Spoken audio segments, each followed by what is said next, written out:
నిత్య జీవమునకు అపాత్రులైపోతున్నారు వారు అంటూ కిందికి ఒక మాట అన్నాడు. వినండి, బాగా జాగ్రత్త వినండి ఈ మాటలు. 13వ అధ్యాయం 48వ వాక్యం, అపోస్తల కార్యం. అన్యజనులు ఆ మాట విని అదండి సంతోషించారటండి. అబ్బా, పరలోకం వెళ్తామట, రాయ్ మేము పరలోకం వెళ్ళిపోతామట, ఏసై నమ్ముకుంటే మాటలు వింటే పరలోకం వెళ్ళిపోతామట. అన్యజనులు అండి, స్వజనులు కాదండి. అన్యజనులు ఇందాక చెప్పాను కదా, మీకు కనెక్ట్ అయింది. ఇప్పుడు మీరు రోజు చర్చికి వచ్చిన వాళ్ళైనా కానీ మీరు మాట వినకపోతే పరలోకాన్ని పోరు. రాసి పెట్టుకోండి, పోరు. మీరు ఇలాగుంటే పరలోకం లేదు, నో ఛాన్స్. కానీ ఎవరైతే చర్చికి వచ్చినా రాకపోయినా దైవికమైన కోణంలో ఉంటున్నాడో, దైవ భక్తి కలిగి ఉంటున్నాడో, దేవుని మాట వింటున్నాడో, భక్తి భావనతో బ్రతుకుతున్నాడో వాడు ఖచ్చితంగా పరలోకానికి వెళ్తాడు. అక్కడ నుంచి అన్యజనుల యొద్దకు పోవుదుమన్నాడు. అక్కడ నుంచి అన్యుల వైపుకు సువార్త తిరిగి వెళ్ళిపోయిందండి. ఆ అన్యజనంగా మీరు మేము. యేసుక్రీస్తు ప్రభు వారు వచ్చిన ప్రత్యేక జనం వేరు, కానీ ఆ ప్రజలు నమ్మలేదు కాబట్టి సువార్త మన వైపు తిప్పబడింది. ఆ సువార్త మేము నమ్మేమో, ఈరోజు నమ్ముతున్నాము. మేము కూడా నమ్మకుండా వాక్యానుసారం జీవించకపోతే మన నుంచి కూడా సువార్త పక్కకి వెళ్ళిపోద్ది. అప్పుడు ఇంకొక గ్రామస్తులు నమ్ముతారు, వారైనా పరలోకం వెళ్ళిపోతారు, నువ్వు మాత్రం విడవబడి ఉండిపోతావు. అర్థమైందా? నువ్వు చూస్తుండగానే వాడు పరలోకంతో ఉండిపోతావు. అప్పుడు నేను ముందే చర్చికి వెళ్ళను రా, నీకంటే ముందు ప్రార్థనకి వచ్చాను, ముందే బాప్తిజం తీసుకున్నాను, ముందే బాబా తీసుకున్నాను, ప్రతి వారం కానుక ఇచ్చాను, దశమాగం ఇచ్చాను, చర్చి తుడిచాను, మైక్ సెట్ వేసాను, పేన్ వేసాను, అది కొన్నాను అంటే ఏం కొన్నా? నీ క్రియలు అక్కడ ఉండవు. క్రియలు లేని విశ్వాసం మృతం, పోయింది. ఆడు ఇప్పుడిప్పుడు కొత్తగా వచ్చిన కూడా వెళ్ళిపోతాడు, ఎందుకంటే భక్తితో ఉన్నాడు ఆయన. చెప్పింది అర్థమైందా? కాబట్టి వినండి, భక్తి ప్రతిరోజు చేయండి, విశ్వాసంతో ఉండండి. ఆదివారం భక్తులు పరలోకానికి వెళ్ళరు, రాసి పెట్టుకోండి. ఆదివారమే భక్తి చేసి ఆదివారం దేవుడు గుర్తు పెట్టినాడు. ఎప్పుడు అస్సలు పరలోకం వెళ్ళడం కాదు కదా, చూడడం కూడా వారి వల్ల కాదు, చూడలేరు కూడా.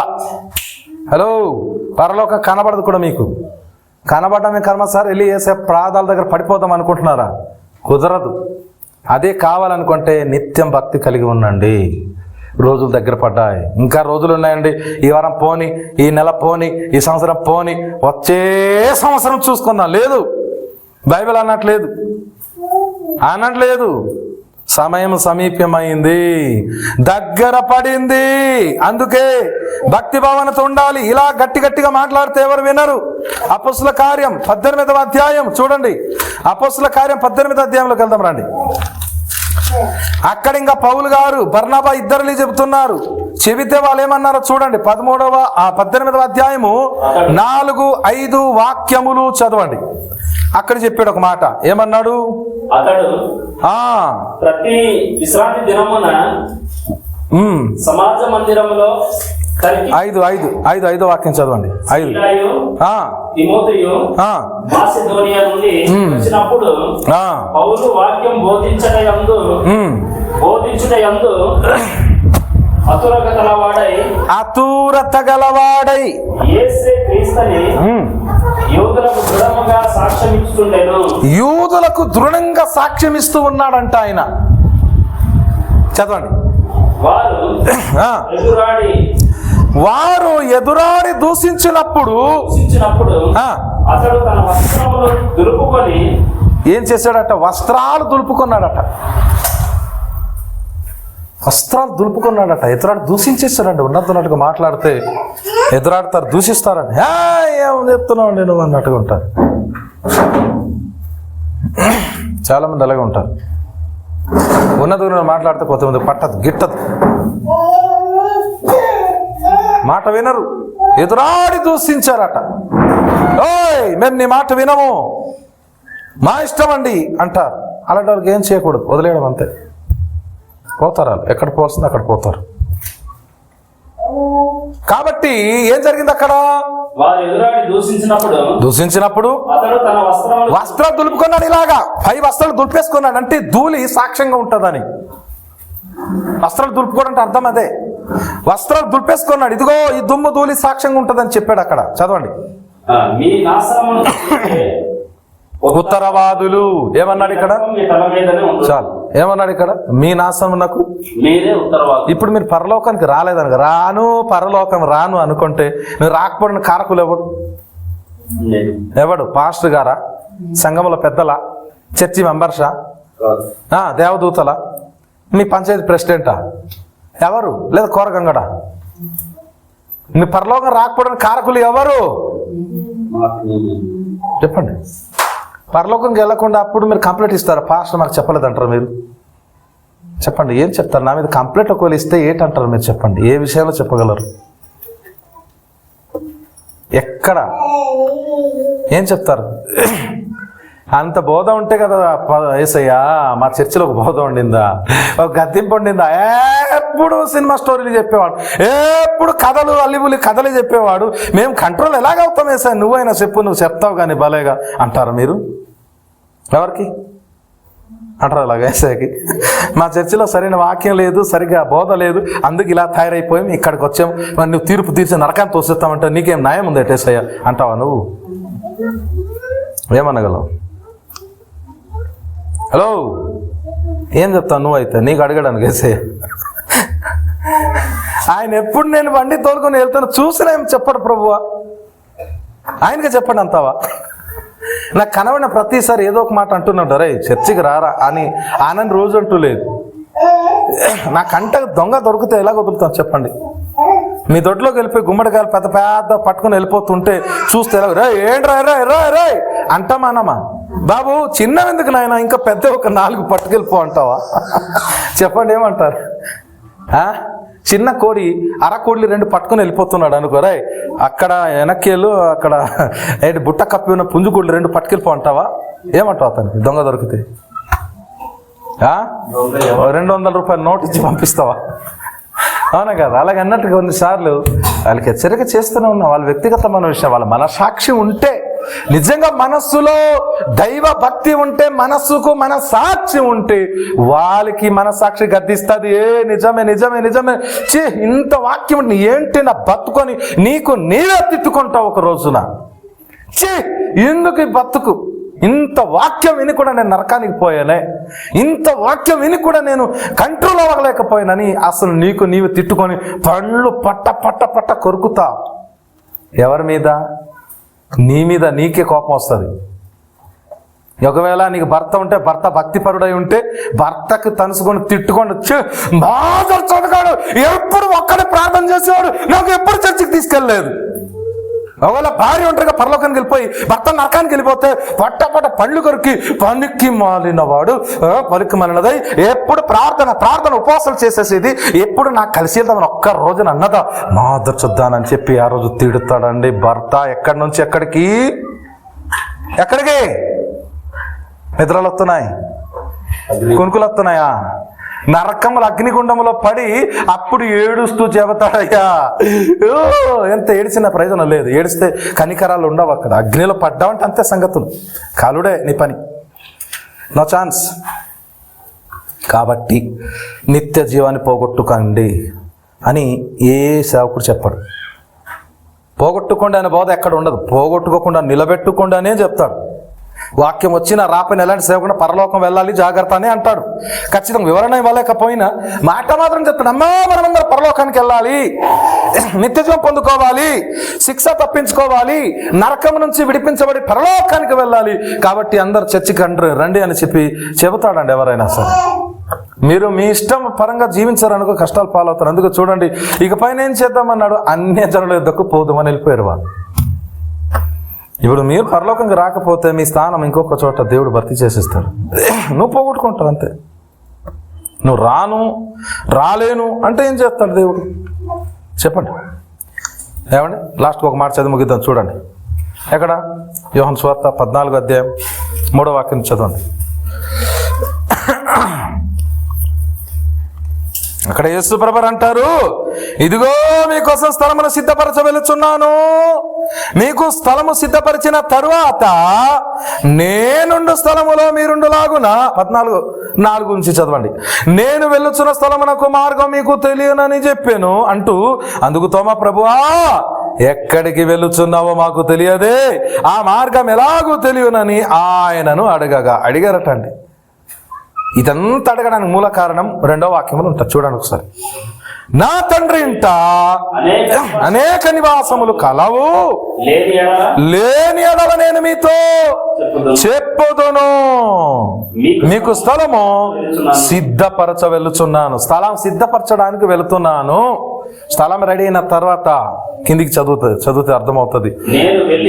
చూడండి, నేను వెళ్ళి మీకు స్థలము సిద్ధపరిచిన ఎడలా, అదండి నోట్ చేసుకోండి పాయింట్. నేనుండు స్థలములో, ప్రభు అంటున్నా, నేను ఎక్కడైతే ఉంటానో పరలోకంలో మీరు నేనున్న చోటే ఉంటారు. మీకు అర్థమైందా? మీకు ఎక్కడో వేరే చోట పెట్టి ఆయన ఎక్కడో ఉండిపోవడానికి లేదు. ఆయన యమలోకంలో మీకు ఇంద్రలోకంలో పడేయాడు ఆయన. అర్థమైందా? ఏమో ఈ లోకస్తులకు అలాగ ఉంటుందేమో, యమలోకం, ఇంద్రలోకం, మాయాలోకం లాంటిది, పాతాళ లోకం ఉంటుందేమో, కానీ పరలోకంలో ఒక్కడే దేవుడు ఉంటాడు. ఆ దేవుని బిడ్డలైనటువంటి వారు ఆయనతోనే ఉంటారు. మీకు అర్థమైందండి? కాబట్టి ఈ మాట బట్టి మీరు ఏం అర్థం చేసుకోవాలి? అసలు ఈ మాటలు ఏంటంటే ఏం అర్థమవుతుంది మీకు చెప్పండి. ఏం చెప్పాడు ఈ మాటల ద్వారా? ఏమన్నాడు అక్కడ? నేను స్థలము మీకు సిద్ధపరిచిన తరువాత అన్నాడు. నేనుండు స్థలములో మీరుండులాగున మరలా వచ్చి, ఆ పాయింట్ అంటారు, మరలా వచ్చి అంటే రెండోసారి వస్తాడు ఆయన. మరలా అంటే ఒకసారి వచ్చారు, వెళ్ళారు, మరలా వచ్చి అంటే రెండవ రాకడలో వచ్చి నా యొద్ద ఉండుటకును నిన్ను. హల్లెలూయా, దేవునికి స్తోత్రం. గట్టిగా చప్పట్లు కొట్టండి.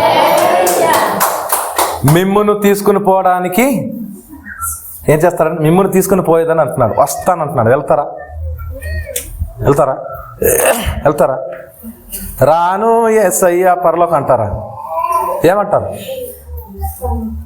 ఆయన ఇచ్చిన వాగ్దానం ఇది, సార్వత్రిక సంఘానికి ఇచ్చిన వాగ్దానం ఇది. నేను వస్తాను, రెడీగా ఉండండి. మీరు అనుకోవచ్చు ఇంకా 10 సంవత్సరాలు ఉందేమో సార్. కొంతమంది అంటారు ఇంకెందుకండి ఇప్పుడు బాప్తిజం నాకెందుకండి. ఒకళ్ళు అన్నారు, మన అక్కడ చెన్నైలో వెళ్ళినప్పుడు అన్నారు ఒక వ్యక్తి, సార్ నేను 1 సంవత్సరం ఉంటాను సార్, నెక్స్ట్ ఇయర్ తీసేసుకుంటాను సార్ అన్నాడు. అక్కడ నేను అన్నాను, సరే బాబు ఒక్కసారి మాట వినడం. అలా పక్కన నిల్చున్నారు. అక్కడ నది ఒడ్డున అందరు మంది ఉన్నారు. ఆ వీడియో పెట్టలేదు, మీకు పెడతాను చూడండి. అక్కడ చాలామంది అన్యజనులు వచ్చారండి. వాళ్ళ అమ్మగారు బాప్తిసం తీసుకొని బాగుపడాలి అని యేసుప్రభు నమ్ముకోబట్టి బతికుందని చెప్పి పెద్ద పెద్ద బొట్టులు ఎట్టుకున్న వాళ్ళు, ఇవంతా మాలలు వేసుకున్న వాళ్ళు దగ్గరకుండి బాప్తిసం ఇప్పించారు. దేవునికి స్తోత్రం. నాకు బుర్ర పాడైపోయింది. ఇదేట్రా బాబు, ఎవడైనా బాప్తిసం తీసుకుంటే హిందువులు అడ్డుపడతారు, మా నదిలో దిగుతున్నారేంటి, వీళ్ళు యేసుప్రభు కోసం చెప్తున్నారేంటి, బాప్తిసం అడ్డుపడతారేమో అనుకున్నాను.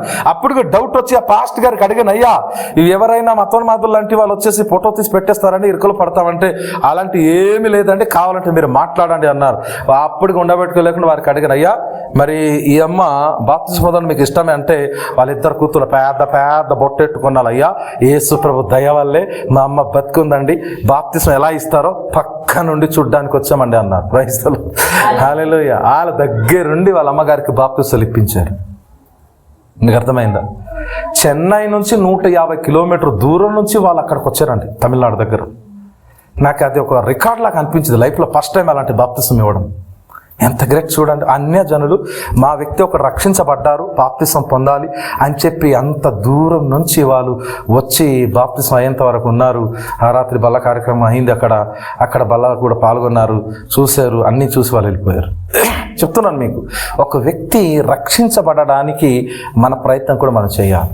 అర్థమైందండి? ఇక్కడ ఈ మాట బట్టి కూడా మనం అర్థం చేసుకోవాలి. ఒక వ్యక్తి రక్షించబడుతున్నాడా, రక్షణ పోగొట్టుకుంటున్నాడు. యేసుప్రభు వస్తాను మీకు తీసుకుని వెళ్తానని సిద్ధపడాలి. మీరు సిద్ధపడకుండా ఉంటే నేను ఉండు స్థలంలో మీకు తీసుకెళ్ళండి మరలా వచ్చి అన్నాడు. మరలా వస్తున్నాను కాబట్టి సిద్ధముగా ఉండండి అన్నాడు ఆయన. నీలో సిద్ధపాటు లేదు, పోగొట్టుకుంటాం అంతే. నీకు బలిమి ఎవరు చేయరండి. మరలా చెప్తున్నాను, పరలోకాన్ని పాస్టర్ సంఘ పెద్ద గారి భార్య గారి ఎక్కడ ఎవ్వరు కూడా మీకు చేయి పట్టి లాక్కొని వెళ్ళలేరు. మీకు సినిమాలకు తీసుకెళ్తాడు మీ బలంతో చేసి, బార్ షాప్లో తీసుకెళ్తారు, రార కొద్ది కోట్ర వేసేద్దామని, అంతే కదా. సినిమాలకు లాక్కొని వెళ్తారు ఫ్రెండ్స్ చాలా మంది. ఎందుకంటే ఒకప్పుడు మేము కూడా అలాగ వెళ్ళాం. మరీ ఎవరు కానీ తిరగలేదు, కానీ నాకున్న పిచ్చి అలవాట్లో ఒక్కటే సినిమా పిచ్చే ఉండేది నాకు. అమ్మాయిలు పిచ్చి లేదు, తాగుడు పిచ్చి లేదు, ఇంకా ఏ పిచ్చి లేదు, దెంసాట కూడా లేదు మా ప్రాంతంలో. ఎన్నో ఉన్నాయి. అందుకు దేవుడు ఈరోజు నిలబెట్టాడు సేవ. ప్రైజ్ ది లార్డ్, హల్లెలూయా. కాబట్టి చెప్తున్నాను ప్రియులారా, గమనించాలి. ఒకవేళ సినిమాలకి ఎవడన్నా నీ ఫ్రెండ్ బలిమిచ్చేసి ఏమంతా రాయ్ కొంచెం తాగడు, బుక్కడి అని చెప్పి నీకు బక్కాయించి తాగించేస్తాడేమో కానీ, ఏమండి సినిమాలకి లారపిండు భలే గొందురా, చూస్తే ఎంజాయ్ చేస్తారు కొద్ది రారా అని నేనే టికెట్ తీసుకెళ్తాడేమో కానీ పరలోక నీ ఫ్రెండ్ తీసుకెళ్ళలేడు. గుర్తుపెట్టుకో. అర్థమైందా? పరలోక నీ ఫ్రెండ్ కాదు కదా, నిన్ను కన్నా నీ తండ్రి తీసుకెళ్ళి, నీ తల్లి కూడా తీసుకెళ్ళి, మీ పాస్ట్ గారు కూడా నీకు తీసుకెళ్ళలేడు. ఎవరు తీసుకెళ్తారు? యేసయ్య. హల్లెలూయా. ఎవరండి చెప్పండి, ఎవరు తీసుకెళ్తారు? యేసే వస్తున్నాడు, ఆయనే తీసుకెళ్తాడు. మనం అందరికీ ఆయనే తీసుకెళ్తాడు. కావున మనము నిత్య జీవాన్ని, పరలోకాన్ని పోగొట్టుకోవద్దు. అందరికీ మరలా చెప్తున్నాను, భక్తి కలిగి ఉండండి, విశ్వాసంతో ఉండండి. ఈ లోకం మంచిది కాదు, చెడిపోయిన లోకంలో మనం ఉన్నాం. ఎప్పుడు ప్రభు వస్తారో టైం తెలియలేదు మనకు. ఎప్పుడు మనం చస్తాం ఇక్కడ కూర్చున్న వాళ్ళు ఎవ్వరికీ తెలియదు. నాకు తెలియదు, మీకు కూడా తెలియదు. ఈ రోజు ఇలా ఉన్నా వచ్చే వారం దాకా ఎలా ఉంటాం ఎవరికి తెలియదు. వచ్చే నెల ఎలా ఉంటామో ఎలా ఎవరికి తెలియదు. వచ్చే సంవత్సరం జనవరి 1 గల ఎంతమంది బతుకుతామో, ఎంతమంది ఊడుతామో, ఎంతమంది నిలబడతామో ఎవరికి తెలియదు కదా. అలాగన్నట్టుగా మీరందరూ రెడీగా ఉండాలి, భక్తి భావనతో ఉండాలి, విశ్వాసం కాపాడుకోవాలి. ప్రభు రాకడలు ఎత్తబడే కృప పొందుకున్నట్టుగా ప్రార్థన చేయాలి. దేవునికి స్తోత్రం. కాబట్టి మీరు పోగొట్టుకోకుండా నిలబెట్టుకోవాలి, పరలోక ప్రాప్తిని పోగొట్టుకోకుండా ఉండాలి అని ప్రతి ఒక్కరు మోకాల మీద నిలుచొని ప్రభువును అడగండి ఒకసారి. ప్రభువా, ఇన్ని మాటలు వింటున్నాను, నిజమే, ఇంతకీ నేను నిలబడతానా, రాలిపోతానా? నీ రాజ్యానికి చేరుకోగలనా? నీ రాజ్యం నుంచి నేను వీడిపోగలనా? అపాత్రులుగా ఉండగలనా, పాత్రుడిగా ఉండగలనా అని చెప్పి ఒక్కసారి నీకు నీవే ప్రశ్నించుకొని, నీకు నీవే ప్రార్థన చేసుకొని, ఒక్కసారి నీ మంచి ఆలోచనతో ఆలోచించు, మంచి ఉద్దేశంతో ఆలోచించు, మంచి తలంపుతో ఆలోచించు. దేవునికి అడుగు, ప్రభువా యేసయ్య, నీ రాజ్యంలో నేను వెళ్ళాలి, నీ రాకడలో నేను కొనిపోబడాలి, అలాంటి కృప నాకు కావాలి అని అందరూ ప్రార్థన చేయండి. ప్రతి ఒక్కరు ప్రార్థన చేయండి.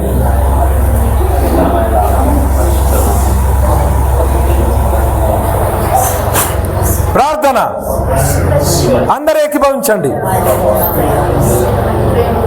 అందరూ ఏకీభవించండి. దేవుని పాదాలు పట్టుకోండి. ప్రభువా, నా జీవితాన్ని మార్చయ్యా, నా బ్రతుకును దిద్దయ్యా, నీ కొరకు జీవించే జీవితం దయచెయ్యా.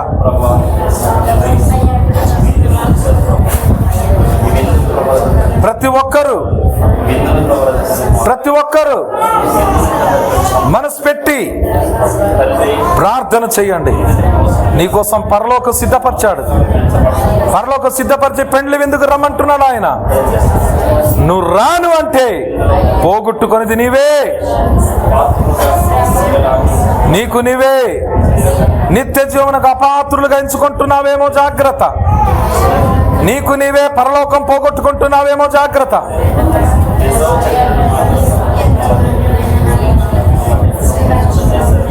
ఒక మంచి నిర్ణయం తీసుకొని జీవితాన్ని మలుచుకొని బ్రతుకును దిద్దుకొని దేవుని కొరకు జీవించు. అందరూ ప్రార్థన. ప్రతి ఒక్కరు, ప్రభువా నేను పోగొట్టుకోకూడదయ్యా, నిలబెట్టుకోవాలయ్యా అని అడగండి.